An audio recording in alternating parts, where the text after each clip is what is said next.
Hello everyone. आज हम solve करने जा रहे हैं CGL-PT 2024 का सेट नंबर 9 सॉल्व। तो चलिए सॉल्व शुरू करते हैं। पहला क्वेश्चन क्या है? पहला क्वेश्चन है, नमन एक दुकान से 720 रुपये में कुछ सेब खरीदता है। वह मोल तोल करके मूल्य तय करता है और दुकानदार प्रति सेब 2 रुपये कम कर देता है। इस वजह से नमन पहले खरीदे गए सेब से 4 अधिक सेब खरीदता है। उसने मूलतः कितने सेब खरीदे थे, हमसे पूछ रहा है। तो चलिए सॉल्व करते हैं। इसे देखिए, यदि आप ऑप्शन से सॉल्व नहीं करेंगे तो इसमें आपकी क्वाड्रेटिक इक्वेशन बनेगी। तो मैं आपको बताता हूँ ऑप्शन से कैसे सॉल्व करते हैं। इसे मैंने मान लिया कि वो 720 रुपये में एक्स सेब खरीदता है। मुझसे क्या पूछा है, उसने मूलतः कितने सेब खरीदे। मैंने मान लिया मूलतः उसने एक्स सेब खरीदे, यानी कि ऑप्शन में जो होगा वो एक्स का ही मान होगा। यदि मैं ऑप्शन 1 वेरीफाई करूँ, यानी कि 720 रुपये में यदि मैं 48 सेब खरीद के देखूँ और यहाँ से मैं देखूँ एक सेब कितने का पड़ेगा मुझे, 24 दूनी 48, 24 या 72, यानी कि एक सेब पड़ेगा मुझे यहाँ पर 15 रुपये का एक सेब पड़ेगा। अब क्या करा मैंने, वह दुकानदार से मैंने मोल तोल करा और प्रति सेब मैंने 2 रुपये कम करवा लिया, यानी कि एक सेब 15 का पड़ रहा था मुझे, मैंने मोल भाव करा तो मुझे एक सेब 13 का लगा लिया दुकानदार ने। अब मैंने अगर देखूँ 720 रुपये में कितने सेब खरीद पाऊँगा, तो 720 से मुझे 13 से मुझे डिवाइड करना पड़ेगा और वो जो भी आएगा पॉइंटों में आएगा और जो आएंगे वो सेब होंगे। क्या मैं सेब पॉइंटों में खरीद सकता हूँ? कभी आपने पॉइंटों में सेब खरीदे कि मैंने 4.5 सेब खरीद लिए या 10.5 सेब खरीद लिए? नहीं, सेब पॉइंटों में नहीं हो सकती, यानी कि ऑप्शन नंबर 1 इसका आंसर नहीं होगा। ऑप्शन नंबर यदि 2 को चेक करूँ मैं, 720 रुपये में 44 सेब खरीदता है वो, तो यहाँ पर मैं यदि देखूँ 180 रुपये में कितने बैठ रहे हैं, 11 सेब। यहाँ पर एक सेब का मूल्य आ जाएगा पॉइंटों में।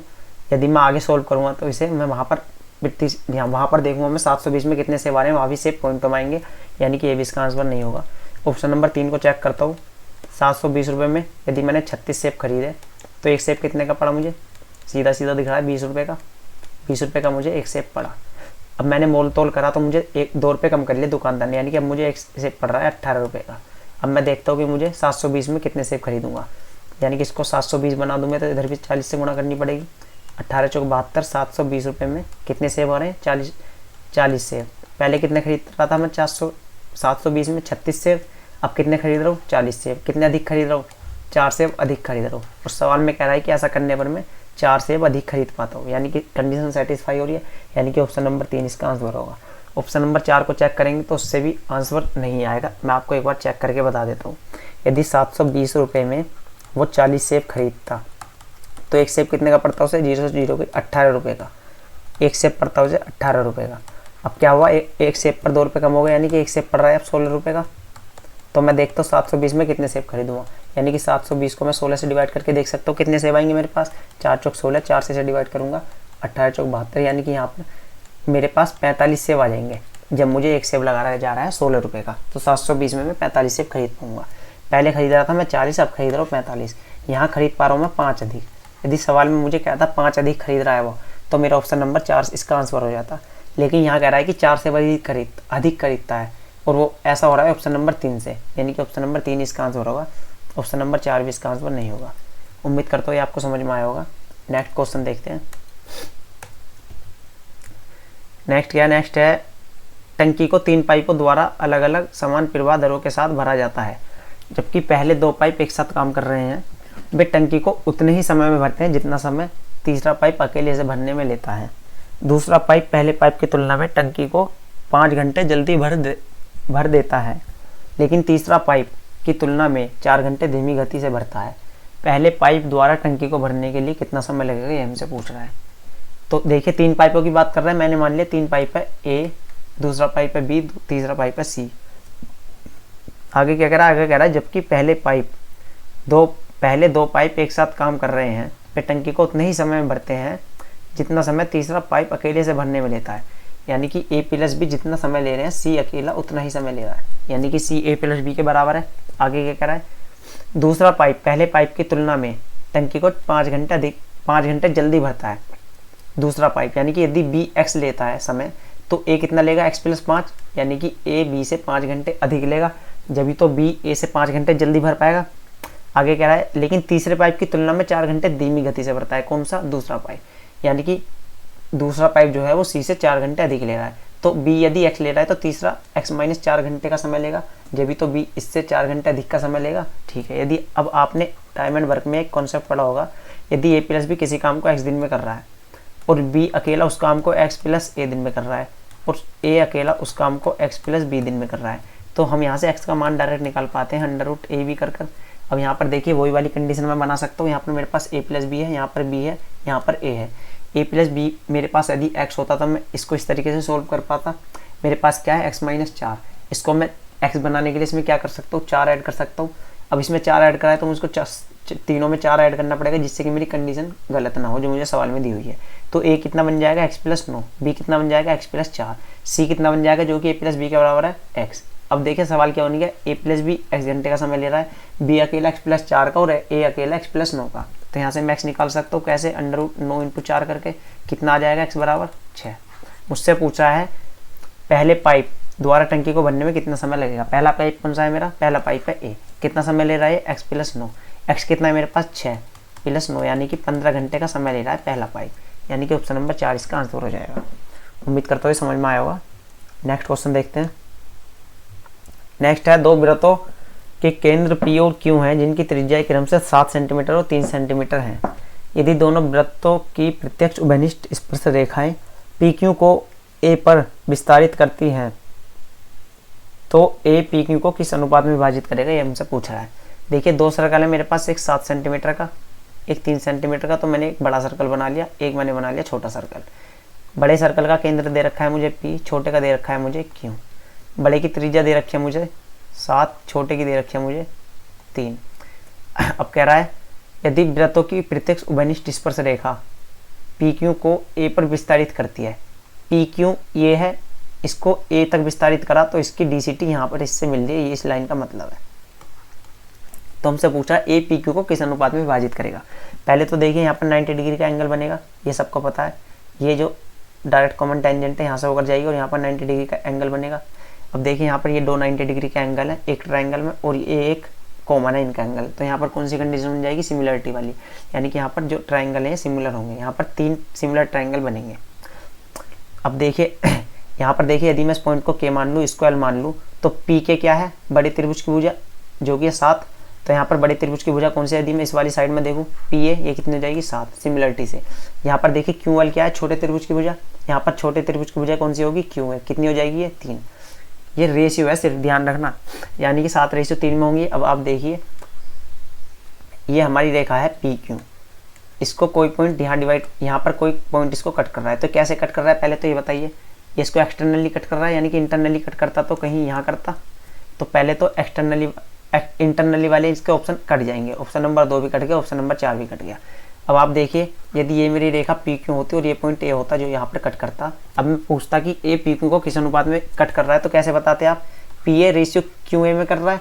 अब यहाँ पर भी जो है A PQ को उसी रेशियो में डिवाइड करेगा जैसे PA और QA, यानी कि यहाँ पर भी डिवाइड कैसे करेगा, वो PA रेशियो QA में ही डिवाइड करेगा। तो यहाँ पर कैसे डिवाइड करेगा, ये PA कितना है 7, QA कितना है 3, यानी कि 7:3 में डिवाइड करेगा, वो भी एक्सटर्नली। कौन सा ऑप्शन है, ऑप्शन नंबर 3 इसका आंसर हो जाएगा। उम्मीद करता हूँ समझ में आया होगा। नेक्स्ट देखते हैं।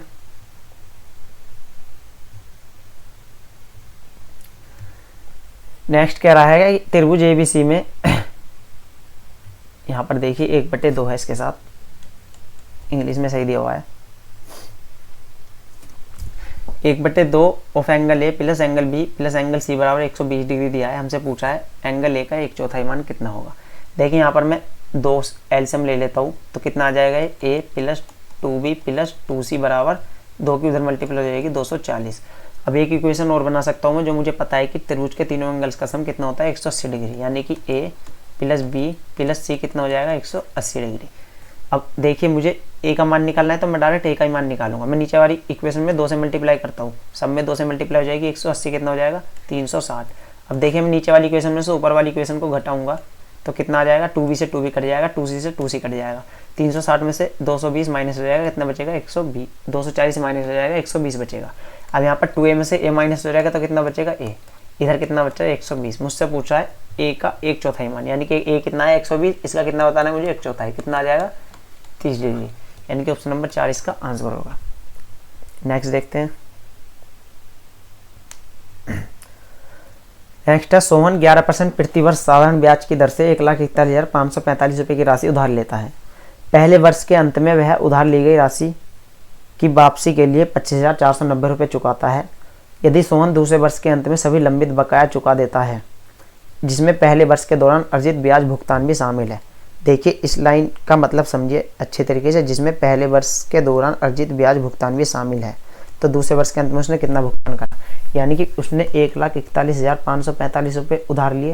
यहाँ पर 1 साल के लिए 11% की दर से कुछ ब्याज लगा होगा, ठीक है। इस लाइन का मतलब यह है कि जिसमें कह रहा है यदि सोहन दूसरे वर्ष के अंत में सभी लंबित बकाया चुका देता है, जिसमें पहले वर्ष के दौरान अर्जित ब्याज भी भुगतान है। यहाँ पर कुछ ब्याज लगेगा, यहाँ पर कुछ ब्याज बन जाएगा। 1 साल हो गई, 1 साल के बाद उसने क्या करा, 25,490 रुपये वापस कर दिए। ये जो 25,490 रुपये उसने वापस करे हैं ना, ये प्रिंसिपल में से ही करे हैं, क्योंकि जो दूसरे वर्ष के अंत में है ना, उसने ब्याज दूसरे वर्ष के अंत में दिया है, पहले वर्ष का भी। यानी कि अब जो दूसरे वर्ष के लिए उसके पास कितने रुपए बच जाएंगे वो मैं देख सकता हूँ कैसे। 1,41,545 उधार लिए थे, इसमें से मैंने 25,490 रुपये वापस कर दिए पहले वर्ष के बाद। कितने बचेंगे, 14 में से 9 गए 5, यहाँ पर 0, 11 में से 5 गए 6, इतने रुपए बचे मेरे पास दूसरे वर्ष के लिए।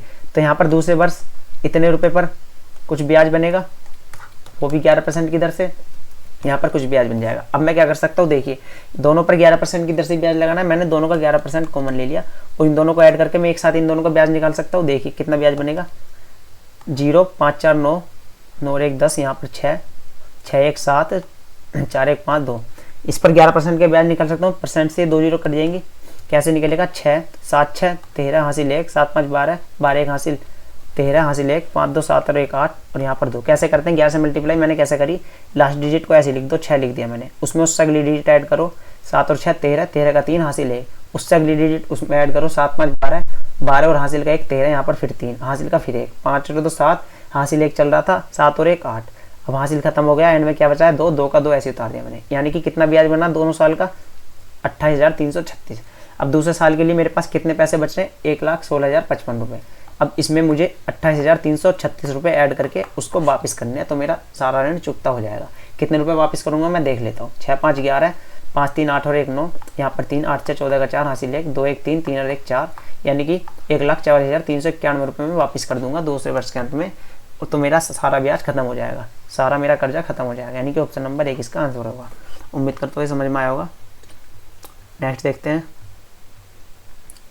अगला क्या है। यहाँ पर हमें एक तालिका दी हुई है, दो एथलीटों एक्स और वाई द्वारा एक ही दिशा में तय की गई दूरी हमें बताइए। ये एक्स की दूरी बताइए, ये वाई की बताइए। हमसे पूछा है पहले 5 घंटे के दौरान वाई की औसत चाल कितनी है, हमसे पूछा है। ये वाई की चाल दी हुई है हमें, पहले घंटे के दौरान इतनी है, दूसरे के इतनी है, तीसरे के इतनी है, चौथे के लिए इतनी है, 5वें के लिए इतनी है, छठे के लिए इतनी है। हमसे पूछा है पहले 5 घंटे के लिए वाई की औसत चाल। पहले 5 घंटे ये होंगे, अब इन सबको ऐड करूंगा और 5 से डिवाइड करूंगा तो मेरे पास एवरेज आ जाएगा। या मैं पहले ही इनको सबको 5 से डिवाइड कर सकता हूँ और उनको बाद में ऐड कर दूँ, उससे भी औसत आ जाएगा। तो मैं पहले डिवाइड करता हूँ, 5 छंग 30, 5 9 45, 5 8 40, 5 छंग 30, 5 चौक 20, इन सबको ऐड कर दूंगा, वही मेरा एवरेज होगा। 9 6 15 8 23, 23 और 6 29, 29 और 4 33, यानी कि 33 इसका आंसर होगा, ऑप्शन नंबर सी। उम्मीद करता हूँ समझ में आया होगा। नेक्स्ट देखते हैं, ये मैंने कैसे करा है, देखिए 30 + 45 + 40 + 30 + 20, इन सबको मैं ऐड करता और 5 से डिवाइड करता, क्योंकि 5 घंटों की मुझसे दूरी पूछी गई है। अब मैं इनको ऐसे तो लिख सकता हूँ, 30/5 + 45/5 + 40/5 + 30/5 + 20/5। तो मैंने ये ना लिखकर, मैंने ये दोनों चीज़ें ना लिखकर डायरेक्ट 5 से सबको डिवाइड कर दिया और उनको एंड में ऐड कर दिया, उन सबकी एवरेज स्पीड। तो वहाँ से 33 का आंसर आ गया। नेक्स्ट क्वेश्चन देखते हैं, अगला क्या है। साइन 74 डिग्री + टेन 74 डिग्री को 0 डिग्री और 45 डिग्री के बीच के कोणों के त्रिकोणमितीय अनुपातों के पदों में व्यक्त कीजिए। देखिए ऑप्शन में 16 16 दिया हुआ है सब में, और 16 और 74 90 होता है। जब 90 सम होता है तो साइन किस में बदलता है, कोस में। तो पहले तो कोस आएगा, एक में भी कोस नहीं है, ऑप्शन नंबर 4 के सिवा। कोस 16 साइन कोस में चेंज हो जाएगा, साइन कोस 16, टेन 74 कोट में चेंज हो जाएगा, कोट 16, यानी कि ऑप्शन नंबर 4 इसका आंसर हो जाएगा। तो इस क्वेश्चन में तो कुछ था ही नहीं। नेक्स्ट देखते हैं, 50 सेंटीमीटर, 150 सेंटीमीटर, 175 सेंटीमीटर आयामों वाले एक घनाभ को कितने समान सबसे बड़े घनों में विभाजित किया जा सकता है, ये हमसे पूछ रहा है। देखिए एक घनाभ है हमारे पास, घनाभ कैसा होता है मैं बना के दिखाता हूँ आपको।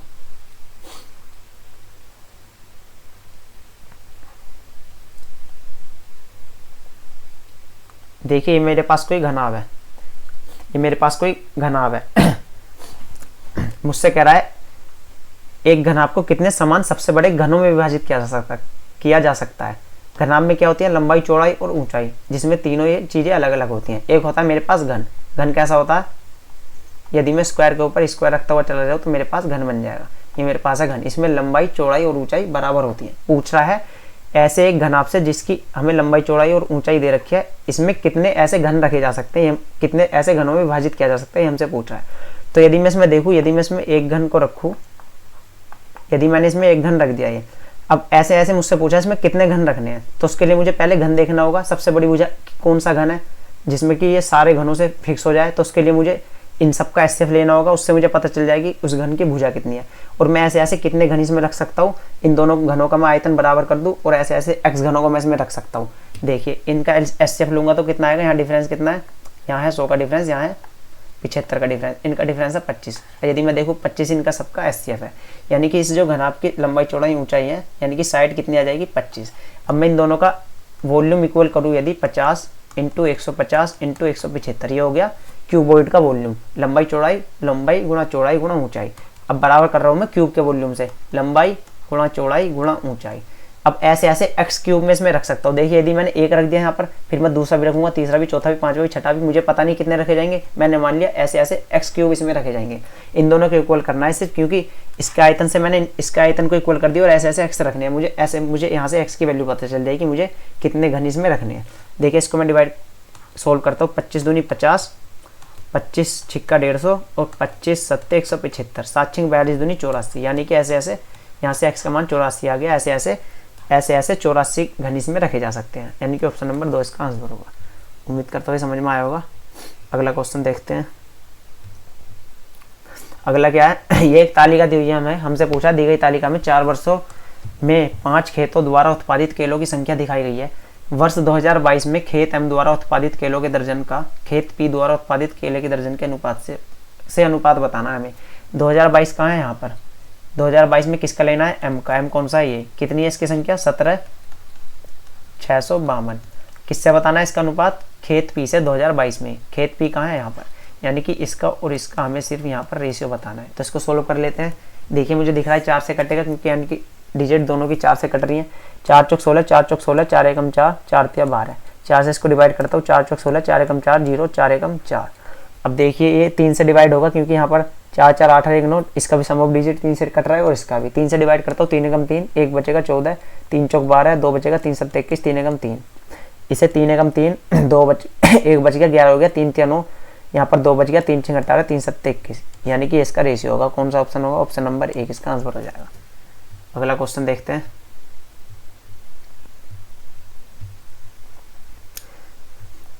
अगला क्या है, यदि राम एक पंखा खरीदता है तो उसे 8% की छूट मिलती है।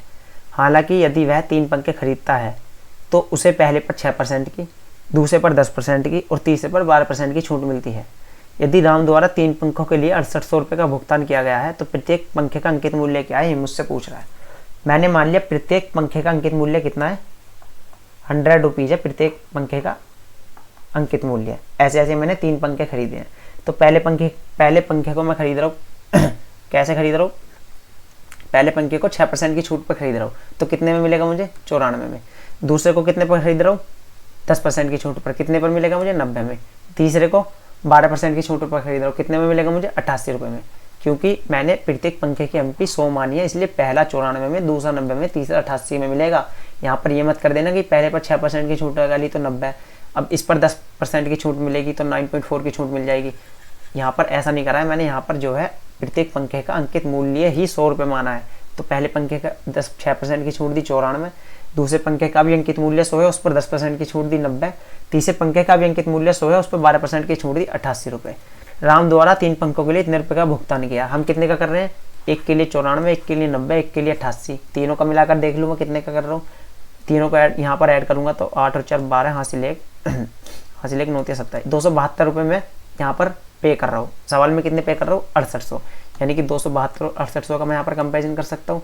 मुझसे क्या पूछा, प्रत्येक पंखे का अंकित मूल्य, यानी कि प्रत्येक पंखे का अंकित मूल्य मैंने कितना माना है, 100 रुपये, यानी कि मुझे 100 की वैल्यू निकालनी है। यहाँ से मैं देखिए इसको 4 से डिवाइड कर लेता हूँ, 4 6 24, 3 बचेगा, 4 8 32, 4 से इन दोनों जीरो को काट देता हूँ 25 बार, यहाँ पर 68 से 68 को काट देता हूँ, एक की वैल्यू आ जाएगी 25। मुझे निकालनी है 100 की, 2 जीरो से इधर लगा दी, 2 जीरो इधर लगा दी, यानी कि एक पंखे का अंकित मूल्य कितना है 2500, यानी कि प्रत्येक पंखे का अंकित मूल्य है 2500। ऑप्शन नंबर 2 सही होगा। नेक्स्ट क्वेश्चन देखते हैं। नेक्स्ट क्या है, एक नाव 6 घंटे में 54 किलोमीटर धारा के प्रतिकूल जाती है, प्रतिकूल यानी कि अपस्ट्रीम जाती है। यदि धारा की गति हमें दे दी 4.8 किलोमीटर प्रति घंटा है, तो नाव को 279 किलोमीटर की दूरी धारा के अनुकूल जाने में कितना समय लगेगा, ये हमसे पूछ रहा है। नाव धारा के 6 घंटे में 54 किलोमीटर जा रही है, कैसे जा रही है, प्रतिकूल। प्रतिकूल यानी कि धारा की गति क्या होगी, x-9, वो गति कैसे निकलेगी, speed equals to distance upon time, कितना आ जाएगा x-y बराबर 9। मुझे दे रखा है धारा की गति, धारा की गति क्या मानते हैं हम, x, यानी कि x का मान दे दिया मुझे 4. धारा की गति मानते हैं हम y कितना आ गया 4.8, यहाँ से मैं x निकाल सकता हूँ, कितना आएगा 13.8 आ जाएगा। x मुझसे क्या पूछा है, नाव को 279 किलोमीटर की दूरी धारा के अनुकूल, अनुकूल में गति क्या हो जाएगी x प्लस y, कितनी दूरी कितना समय लगेगा, स्पीड इक्वल्स टू होता है डिस्टेंस अपॉन टाइम, मुझसे पूछा है टाइम, टाइम का हो जाएगा डिस्टेंस अपॉन स्पीड। इस बार डिस्टेंस कितनी है 279 किलोमीटर, स्पीड कितनी है x प्लस वाई, x कितना है 13.8, y कितना है 4.8, दोनों को ऐड करूँगा कितना आ जाएगा 8 और 8 16, हासिल 1 17 18.6। बस इसको सोल्व करना है हमें। यहाँ से पॉइंट हटाया तो यहाँ पर मैंने 0 बना दिया, यहाँ पर 2 से डिवाइड कर रहा हूँ, 2 नहीं 18, 2 3 अच्छा, यहाँ पर 5 आ जाएगा। 9 से इसको डिवाइड करूँगा 3 बार जाएगा, यानी कि 3 पंजे 15, यानी कि क्या आंसर आ जाएगा इसका 15 घंटे लगेंगे। उम्मीद करता है समझ में आया होगा। नेक्स्ट देखते हैं। यहाँ पर हमें एक टेबल दे दिया है, हमसे कह रहा है यदि वर्ष 2013 में सभी कंपनियों का कुल निर्यात 300 लाख रुपए है, तो वर्ष 2013 में सभी कंपनियों का कुल लाभ या हानि क्या है, हमसे ये पूछ रहा है। और लाभ हमें बता रखा है निर्यात माइनस आयात है। ये हमें क्या दे रखा है, consider the given table for total imports of goods of 5 company over 5 years and answer the question that follows. ये जो हमें दे रखा है, ये दे रखा है हमें इम्पोर्ट्स 5 कंपनीज का 5 ईयर में, उससे 2013 में पूछा है। 2013 कहाँ है, 2013 है मेरा यहाँ पर कुल निर्यात कितना है 300 लाख का, उससे क्या पूछ रहा है कुल लाभ या हानि। यहाँ पर मुझे दे रखा है निर्यात, और मेरे पास क्या दे रखा है इसमें इम्पोर्ट। तो यहाँ पर मैं देख लेता हूँ, आर ने 30 करा है, एस ने 60, टी ने 70, यू ने करा है 15 और वी ने करा है 90, ये सब लाख में दे रखे हैं।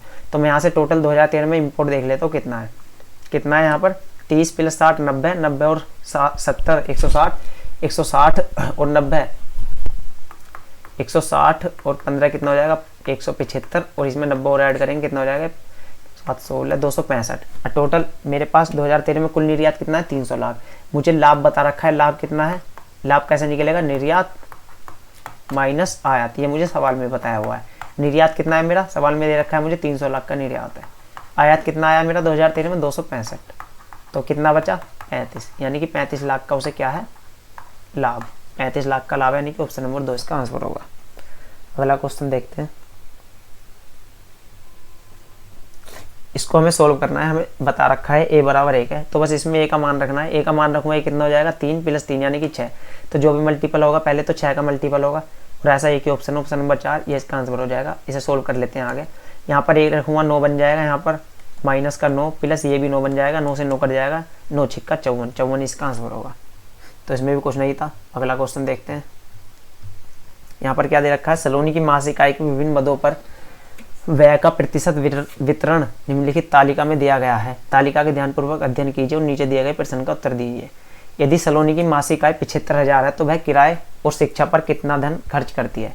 किराए पर और शिक्षा पर, किराए पर कितना कर रही है, रेंट पर 30%, शिक्षा पर एजुकेशन पर 25%, दोनों पर मिलाकर कितना कर रही है 55%। आय है टोटल कितनी 75,000, तो 75,000 का हम डायरेक्ट यहाँ से 55% निकाल देंगे, वही इसका आंसर होगा। परसेंट से 2 जीरो कट जाएंगी। पहले मैं इसमें 5 से मल्टीप्लाई कर लेता हूँ 75 में, 11 को मैंने लिख दिया, 55 को मैंने लिख दिया 11 गुणा 5। अब मैं 75 में पहले 5 की मल्टीप्लाई कर रहा हूँ, 5 पंजे 25 5 पंजे 25 हासिल 2, 7 पंजे 35 और 2 37। अब इसमें मैं 11 की मल्टीप्लाई इजीली कर सकता हूँ, 5 7 5 12 हासिल 1, 7 3 10 और 1 11, 3 और 1 4, यानी कि 41 250 ऑप्शन नंबर 4 इसका आंसर होगा। 11 से मल्टीप्लाई करनी में इसी वीडियो में पीछे बता सकता हूँ, सबसे बता चुका हूँ। 375 में 11 की मल्टीप्लाई कैसे करेंगे, लास्ट डिजिट को ऐसे लिखिए, उसमें उससे अगली डिजिट ऐड करिए, 7 और 5 12 हासिल 1, उसमें उससे अगली डिजिट ऐड करिए, 7 और 3 10 हासिल 1। अब हासिल एक और बच रहा है हमारे पास, लास्ट डिजिट क्या है 3, 3 और हासिल का 1 4, यानी कि 41,250, ये इसका आंसर हो जाएगा। अगला क्वेश्चन देखते हैं, उम्मीद करते हैं समझ में आया होगा। यदि x प्लस 1/9x बराबर मुझे 3 दिया हुआ है और है तो 9x square plus 1/9x square का मान क्या है मुझसे पूछ रहा है। मुझे दिया हुआ है x प्लस 1/9x बराबर कितना 3। क्या पूछा है मुझसे, 9x square plus 1/9x square. देखिए 9x स्क्वायर बनाना है, 9 किसका स्क्वायर होता है 3 का, यानी कि ऊपर भी 3 चाहिए मुझे, नीचे भी 3 चाहिए। तो यदि मैं पूरी इक्वेशन में इस वाली में 3 से मल्टीप्लाई कर दूँ तो मेरे पास क्या बनेगा, देखिए यहाँ पर बन जाएगा 3x, यहाँ पर मैं 3 से मल्टीप्लाई करूँगा तो यहाँ 3 आ जाएगा 1 की जगह, और 3 9 को काट देगा 3 बार, यानी कि यहाँ के बचेगा 1/3x बराबर 3 में 3 की मल्टीप्लाई करूँगा 9 हो जाएगा। अब ये देखिए, ये जो मुझसे पूछा है ये इसका स्क्वायर ही तो है सीधा सीधा। अब इसका स्क्वायर करेंगे तो कैसे करेंगे, इसका स्क्वायर क्या है 9 का स्क्वायर माइनस 2, इसका आंसर हो जाएगा। 9 का स्क्वायर क्या होगा 81 माइनस 2 बराबर 79, यानी कि ऑप्शन नंबर 4 इसका आंसर हो जाएगा। ऑप्शन नेक्स्ट क्वेश्चन देखते हैं। सिद्धि अपने स्कूटर को 31,902 रुपये में बेचकर विक्रय मूल्य का 1/6 हिस्सा लाभ के रूप में अर्जित करती है, तो लाभ प्रतिशत ज्ञात कीजिए। देखिए जो लाभ प्राप्त कर रही है विक्रय मूल्य पर प्राप्त कर रही है 1/6, 1/6वां हिस्सा लाभ प्राप्त कर रही है किसका, विक्रय मूल्य का, यानी कि नीचे वाली चीज़ जो होगी वो एसपी होगी, ऊपर वाली चीज़ क्या है प्रॉफिट। यहाँ से सीपी क्या आ जाएगा 5, 5 पर 1 का लाभ हुआ होगा जब भी तो एसपी 6 बनेगी। क्या पूछा है मुझसे, लाभ प्रतिशत। लाभ प्रतिशत हम निकालेंगे किस पर इस बार, सीपी पर। कितना लाभ है 1, कितने पर, सीपी कितने 5 इंटू 100, कितना हो जाएगा 1/5 20%। ऑप्शन नंबर 1 इसका आंसर होगा। इसमें 31,902 का कोई हमें यूज नहीं करना था, करते तो इस सवाल में आप टाइम खराब करते अपना। इसको सोल्व करते हैं। 30 छात्रों की एक कक्षा एक परीक्षा देती है, 12 छात्रों का औसत इतना है, शेष के औसत 74 है, कक्षा का कुल औसत हमें बताना है। देखिए 30 में से 12 छात्र दे रखे हैं, बचे कितने 18, तो इनका औसत कितना हो जाएगा 2:3 का। अब 12 का औसत दे रखा है कितना 62, यानी कि 2 रेशियो में जो बच्चे हैं उनका औसत है 62, और शेष का दे रखा है हमें 74। हमसे पूछा पूरी कक्षा का औसत क्या है, पूरी कक्षा का औसत यहाँ आएगा, मैं इसमें एलिगेशन लगा रहा हूँ। अब यहाँ पर देखिए इनका जो डिफरेंस होता है, जो इनका डिफरेंस होता है वही 2:3 के रेशियो में डिवाइड होगा। कितना है इनका डिफरेंस, देखिए 4 में से 2 गए 2, इनका डिफरेंस मैं यहाँ लिख देता हूँ, साथ में इनका डिफरेंस है 12। अब इसको 2:3 में डिवाइड करना है हमें, जो कि यहाँ पर आएगा 2:3, यानी कि 5 की वैल्यू 12 है, 1 की वैल्यू कितनी हो जाएगी 2.4। यहाँ पर मैं अगर 2 की निकालूँ तो कितनी हो जाएगी 24 दूनी 48 4.8। यहाँ पर जो आएगा वो 74 से कम आएगा और 62 से अधिक आएगा, क्योंकि बीच वाली जो संख्या होती है इन दोनों के बीच में होती है, एक से बड़ी होती है एक से छोटी होती है, तो 74 से छोटी होगी, यानी कि 74 में से 4.8 घटेगा, कितना आ जाएगा 74 में से 4.8 को घटा दो, कितना आ जाएगा 69.2। ऑप्शन नंबर 2 इसका आंसर हो जाएगा। उम्मीद करता हूँ ये समझ में आया होगा। अगला देखते हैं। अगला क्या है, यदि p sine A minus cos A बराबर माइनस का 1 है तो p square minus 1 plus P square into cos A का मान क्या होगा, ये हमसे पूछ रहा है। ऑप्शन में मैं दे रखा है 1 -1 2 और 0। देखिए ऑप्शन में कहीं भी p नहीं है, p नहीं है, इसका मतलब क्या है, इस आंसर का, इस क्वेश्चन का जो आंसर है वो p पर डिपेंड नहीं है, यानी कि मैं p को 0 कर सकता हूँ। यदि मैंने p को 0 करा तो ये 0 हो जाएगा, यहाँ से क्या आ जाएगा कोस ए माइनस कोस ए बराबर आ गया 1, यानी कि कोस ए बराबर कितना है -1।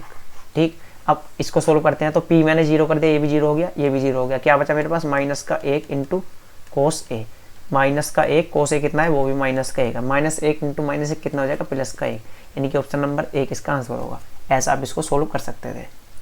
अगला क्वेश्चन देखते हैं।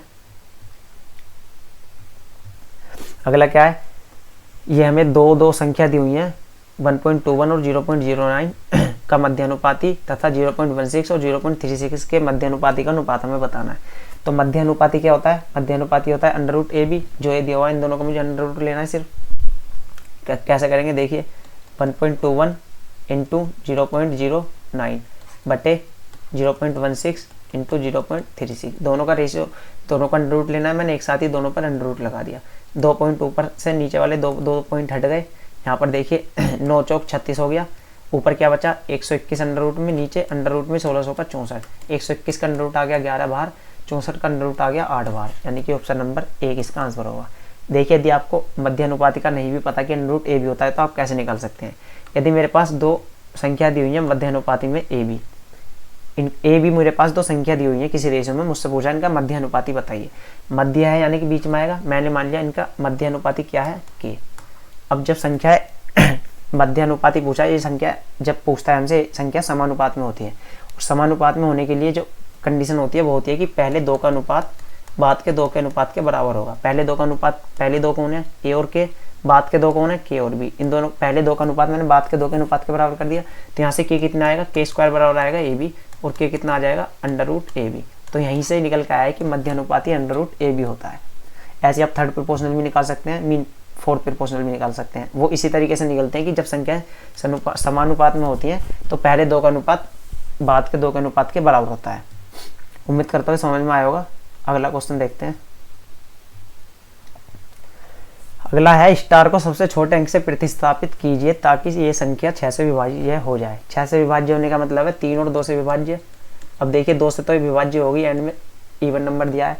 3 से डिविजिबिलिटी का रूल क्या होता है, सम ऑफ डिजिट 3 से कटना चाहिए। देख लेते हैं क्या बचेगा, 7 और 2 3, 7 और 2 9 हो गया जो 3 से कट जाएगा, 3 3 से कट जाएगा, 6 3 से कट जाएगा, 5 में से 2 3 से कट जाएगा।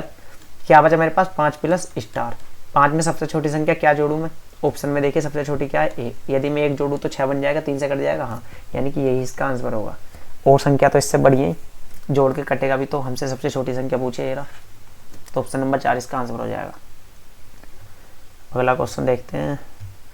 एक समकोण त्रिभुज पी क्यू आर में, जिसमें आर पर समकोण है, मैंने एक समकोण त्रिभुज बना दिया पी क्यू आर, जिसमें आर पर समकोण का मतलब है जो 90 डिग्री का एंगल बनना है वो वाला पॉइंट आर होगा। ये बाकी बचे 2 पॉइंट पी क्यू हो जाएंगे। जिसमें पी क्यू 29 दे रखा है, पी क्यू कितना है 29 इकाई, और क्यू आर कितना है 21, क्यू आर कितना है 21। तो ये कितना बन जाएगा पी आर, आपको ट्रिपलेट याद होना चाहिए 20 21 29 का, 20 ये 21 ये 29, ये आपको ट्रिपलेट याद करने होंगे।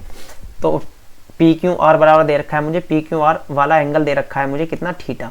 तो मुझसे पूछा है cos square theta minus sine square theta.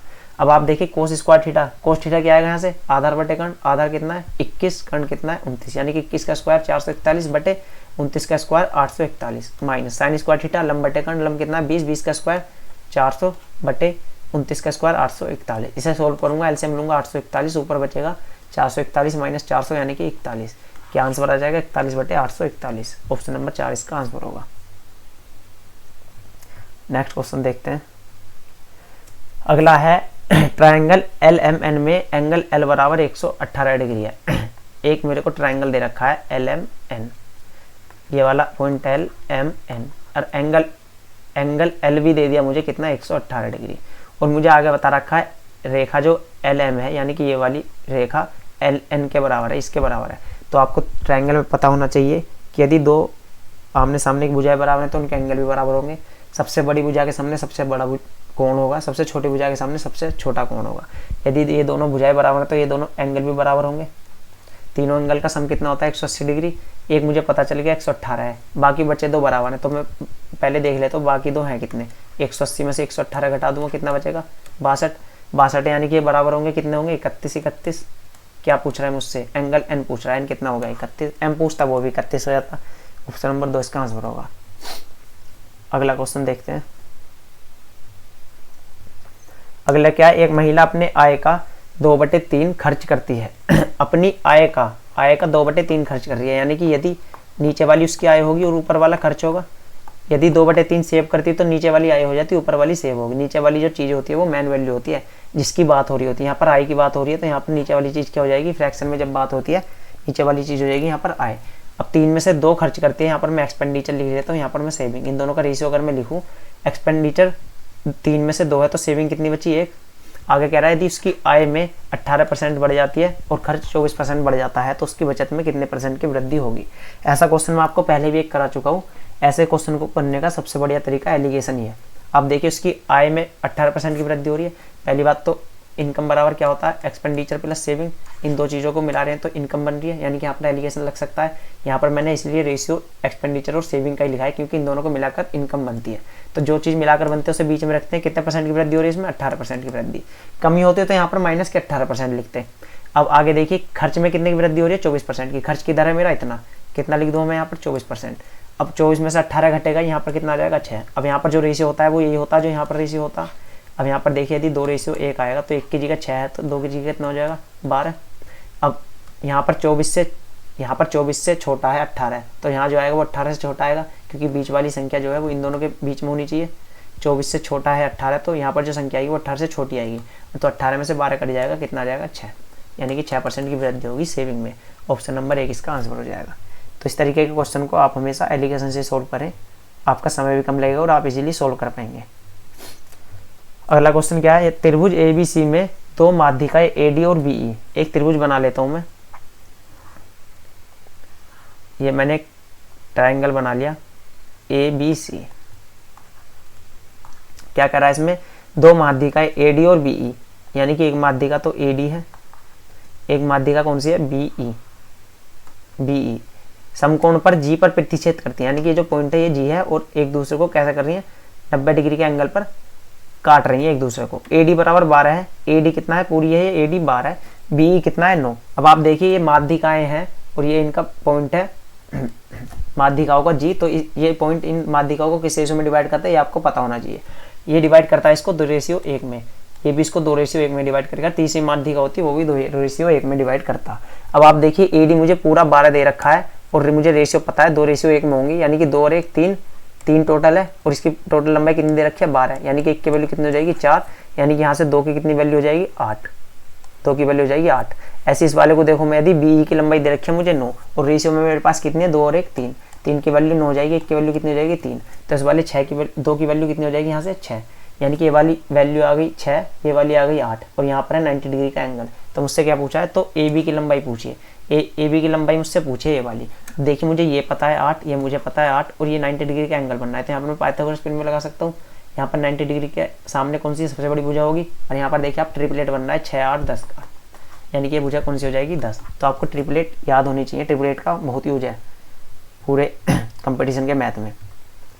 अगला क्वेश्चन देखिए, आज का लास्ट क्वेश्चन होगा, सिंप्लीफिकेशन का क्वेश्चन है, इसको सोल्व करते हैं। चलिए 4 पंजे 20 और 4 24/5, ऐसे तो सोल्व करते हैं। इसमें 4 की गुणा 5 की गुणा 4 में हो जाएगी और आगे वाला 4 इसमें ऐड हो जाएगा। 4 पंजे 20 और 4 24/5 गुणा 3/8 प्लस, पहले ब्रैकेट को अंदर वाले को सोल्व करेंगे, कितना आ जाएगा 3 दूनी 6 और 1 7/2 प्लस 3/2।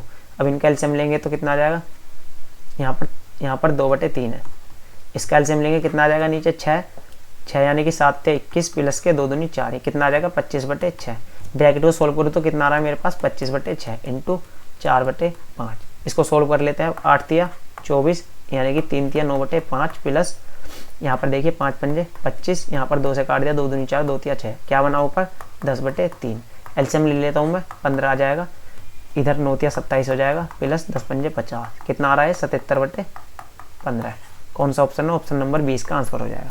तो आज की ये क्लास यहीं ख़त्म करते हैं। उम्मीद करता हूँ आप सभी को समझ में आया होगा। थैंक यू फॉर वॉचिंग, मिलते हैं अगली वीडियो में।